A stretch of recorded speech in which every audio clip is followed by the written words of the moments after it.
Jesus curou o cego vai enxergar até a sepultura. Morreu o cego, terminou o milagre de Deus. Deus curou o surdo vai ouvir até a sepultura. Morreu o surdo, terminou o milagre de Deus. Todo milagre físico, no corpo físico, termina na sepultura. Mas o maior milagre de Deus não pode ser visto aos olhos nus. Os milagres que transformam, os milagres que levam o homem à vitória, à restauração, não podem ser vistos aos olhos nus. Eles acontecem no mundo paralelo ao mundo físico e o mundo espiritual. Ele acontece através da fé e do agir de Deus. Esse tipo de milagre ninguém vê, mas quando ele acontece, todos percebem que ele está acontecendo. Então entenda uma coisa: a Bíblia fala-nos de 38 mil promessas. Essas 38 mil promessas estão direcionadas diretamente à minha vida e à sua vida. No projeto de Deus, nos sonhos de Deus, todos os seus sonhos são realizados. Alguém me perguntou um dia: pastor, qual é o sonho de Deus? Eu disse: o sonho de Deus é realizar os meus sonhos. O sonho de Deus é que eu seja feliz, abençoado, próspero, e que a bênção de Deus esteja sobre a minha vida, e que todos os projetos das minhas mãos aconteçam. Este é o sonho de Deus. Porém, 90%, quanto por cento disso? 90%. Dos evangélicos vivem um cristianismo sem respostas. Vivem o cristianismo fora do milagre. Sabe que Deus pode fazer. Sabe que se Deus quiser mudar a sua vida hoje, Ele muda agora. E ninguém pode impedir o agir de Deus. Se Deus resolver agora mudar a sua história, Deus muda agora. E não há ninguém no universo que possa impedir que Deus faça o que Ele quer fazer. O único problema é que para que Deus faça, para que Deus cumpra na minha vida as suas promessas, existem parâmetros, existem dimensões estabelecidas para que isso aconteça. Enfim, existem dois tipos de cristianismo. Preste bem atenção no que eu estou aqui falando. Existem duas igrejas na terra. Existe uma igreja que consegue e alcança as bênçãos de Deus, e existe uma igreja que fica olhando a outra igreja ser abençoada. Existe uma igreja que está em evidência, vivendo os seus sonhos. Existe uma outra igreja que está esperando os seus sonhos acontecerem. Eu estive com o bispo Paulo Moura pregando algumas vezes em São Paulo. E lá com Paulo Moura congrega Cafu, congrega Rony, congregou Cacabo durante muito tempo, congrega o Anderson Silva, congrega vários jogadores do São Paulo, do Santos, o pai de Neymar, enfim. E conversando com eles disseram: pastor, na escolinha de futebol, enquanto a gente estava correndo pelos mesmos sonhos, existiam dois tipos de pessoas no nosso grupo. Existiam aqueles que acreditavam nos seus sonhos, mas não conheciam a Deus. E existiam aqueles que acreditavam nos seus sonhos, conheciam a Deus e não obedeciam a Deus. Mas tinha aqueles que acreditavam nos seus sonhos, conheciam a Deus e obedeciam a Deus. E ele disse: sabe por que eu estou aqui, pastor?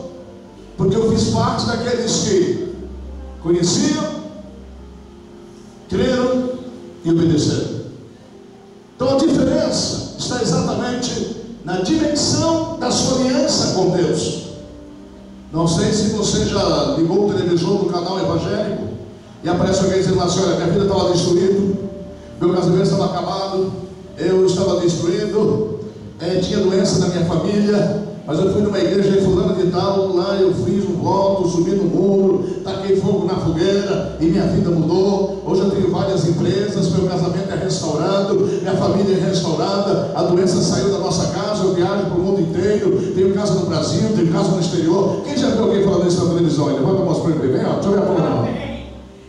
Aí algumas pessoas dizem assim: pastor Moleto, por que isso não acontece na minha vida? Outros dizem assim: isso é do diabo.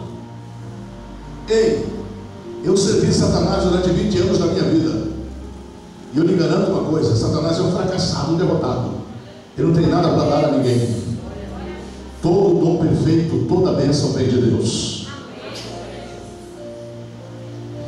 Aí eu lhe pergunto: e o seu milagre? A sua bênção vai chegar quando? Quando é que as promessas de Deus vão começar a acontecer na sua vida? Das 38 mil promessas, uma delas é: serás feliz. Aí alguém me diz: pastor, não é? O meu casamento é uma tristeza. Aí eu tenho momentos de felicidade e uma vida de decepção. Quando é que eu vou ser feliz? Terás saúde. Pastor, não é? Não queria muito te falar, mas olha por mim, porque eu ando tão doente, eu ando com tanta dor, com tanto sofrimento. Eu lhe pergunto: quando é que o teu milagre vai chegar? Pastor, estou desempregado, as portas não se abrem. Em vez das bênçãos de Deus alcançar a sua vida, na sua vida só tem fracasso, derrota, tristeza e maldição. Eu lhe pergunto: onde é que estão os milagres de Deus sobre a sua vida? As promessas simples que nós fizemos, as mais simples, como creia no Senhor Jesus Cristo, e o que acontece? Pergunta para o irmão que está lá assim: todos na tua casa já são salvos? Pergunta para ele. Todos na tua casa são salvos. Alguém pode dar o que não tem, irmão? Pode? Alguém pode dar o que não tem? Tem pessoas dizendo que Jesus salva, cura, liberta, mas ele é doente e a família dele não é crente. E ele prega, as pessoas falam: o seu Jesus é tão bom, por que não muda a sua vida? Se o seu Deus é o médico dos médicos, por que não tira essa doença da tua vida? Vem cá, não é você que diz que o ouro e a prata pertencem ao seu Deus? Por que você vive essa vida de miséria? Por que você não é próspero? Por que você não vence? Cadê o seu Deus? Onde estão os seus milagres? Cadê as suas promessas? Cadê os seus sonhos? Se o seu Deus existe, cadê ele que não muda a sua vida? Pergunta para o teu irmão: se isso não te incomoda não, pergunta para ele.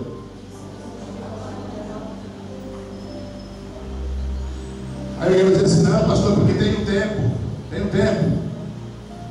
No tempo de Deus, né? A Bíblia diz que tem um tempo. No tempo de Deus tudo vai acontecer. O problema é que nós não temos muito tempo. Ontem a gente era criança, daqui a pouco a gente está envelhecendo, morrendo, e o tempo passou. E por falta de conhecimento bíblico, muita gente prega Eclesiastes 3 sem saber que aquilo não é promessa, aquilo é lamentação, é lamúria de um homem que perdeu a aliança com Deus. Mas quando você pergunta para o pastor assim: cadê a minha bênção? Por que Deus me abençoa? Por que Deus não salva meu filho? Por que Deus não muda a minha vida? Por que Deus não me abençoa? Porque há um tempo. A Bíblia diz em Eclesiastes 3 que é um tempo determinado para todas as coisas. Há um tempo para plantar, há um tempo para arrancar o que se plantou, há um tempo para sorrir, há um tempo para chorar. Você sabe quem escreveu Eclesiastes 3? Alguém lembra quem foi que escreveu? Ninguém sabe quem foi? Ninguém sabe? É quem?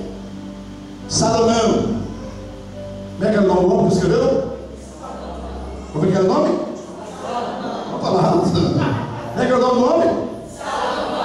Salomão foi o rei mais sábio da terra, sim ou não? Amém ou não, amém, irmãos?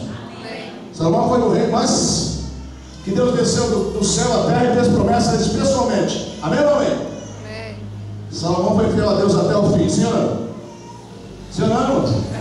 Não. Salomão é a pior decepção da Bíblia.